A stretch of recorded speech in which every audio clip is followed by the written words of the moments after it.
Hey, what's up, y'all? So, I just saw a post on I Heart Erica's page. Somebody was asking their opinion of Robin DiAngelo's book, Right Fragility, in that work. And what Erica said was, I don't think white people should be getting paid to do anti-racism work. And, white people understand all about their fragility and still nothing has changed. And I actually had a whole conversation with myself in my bedroom maybe a week or two ago, where I think I landed on the same place. I think I have landed on the same place where I actually don't think it's appropriate. I mean, here's one of the things. This is actually the thing it reminded me of. I knew there was something that brought it to me. So here's what it reminds me of. I saw on, say hi to Anastasia, who hates the ferry. We're getting ready to get off. I saw on Netflix, Hassan Minaj stand-up. And I love this. It's not his stand-up. I'm sorry. It's his show called Patriot Act, which I really like. It's smart and interesting. And he spends the hour just walking you through sort of the details of issues that you might not have thought deeply about. And one of the issues he walked us through was about the opioid crisis and the overdose drug naloxone.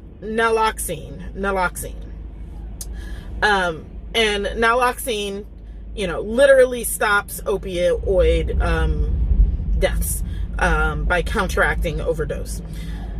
Here's what I thought was fascinating, right? Is he walks you through both the sort of underground, sort of black market space of opioids, and then walks you through the pharmaceutical companies' very deeply entrenched creation of the opioid crisis by pushing doctors and medical providers and giving kickbacks to medical providers to prescribe this drug and to prescribe it in cases that weren't needed and to suppress evidence of its high addiction, et cetera, et cetera, et cetera. So they did a lot of stuff to fuel this opioid crisis. Then got in trouble and got sanctioned and all these things. Guess who also makes naloxone? The same opioid companies.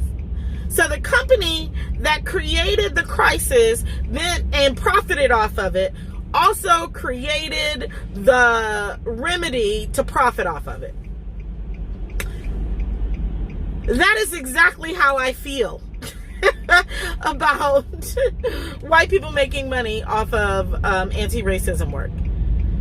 Y'all created the problem and for profit, right? Created the entire issue, got created out of whiteness and white supremacist ideology for the purpose of profit and power.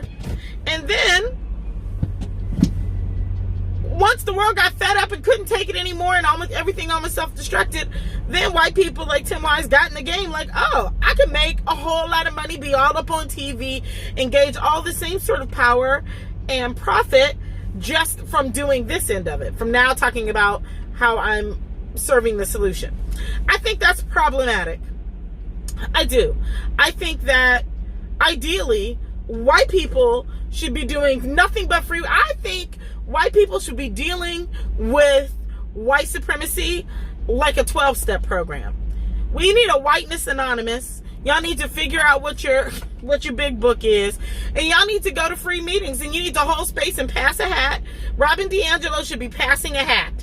And only to cover the space and the coffee. That's that's the only thing that seventh tradition should be doing, right? It says that each group is self-sustainable, and that the money's gathered there are simply to cover the expenses of being in the space where you're having the meetings. That's what I think white people need to be doing. And I actually think a 12-step model would be quite useful for white folks to deal with whiteness. But yeah, I'm with Erica. I think it's inappropriate. I think it is the way, I think it's very similar to the pharmaceutical companies creating the conditions of overdose and then charging people for the solution. So that's my thoughts.